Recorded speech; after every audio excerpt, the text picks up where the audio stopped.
Ka tin la guk tin te rei dan konit kon lan wari. Tan guk ni lar ken no ken ie kot moy ko mo ka ruai ni no. Ki e kot e la ken ruai ka kot no. No mo kwaje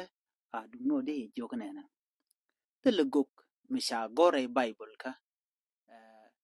Mi cha chak ki cha kam dong no ba ruai ka kwi man. Bari ken ba ka solve ki be tek dien ba je ger ki tar dien no. Go ken content ray Bible ka wa reading to one lat kenu take Rwanda chala da kot tu ben ka gwasen be wala ken jung ran ci ko mi jin kwer mi je kwa be ken bi jogu jin kwer no mo ce je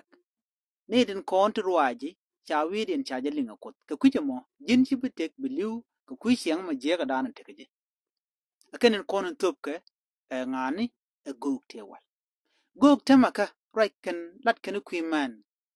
chicken future chicken and do no nen ken te do jok munyo den gwano no mashimu shi gok kan gok ta makabo moje ka yular ken no icha mul mu kom ka bel icha tuk de icha je de pat alo lat ken u mite yudu tup ka ba jin ramadan and te gwi yuni de tuk de ya moje na mo dung yuni e different take gwas me chala ro jin mi ko che ja no inte la to ke mo da la dine cha ji no cha ji le de o je tin de resolve tin kontin je ka community de ka wo de mite niam de la dung no cha je de jur ka ke no chiro de ja ko chir ne konam ji wal ko era mi cha no inte de ko wala la de network cha la na kai ni ke jen ba cha ro je ka wak la de wak ki la de tun wanda chu de rot teleje anyok bo ken gog ba chi ka rai ko jin briam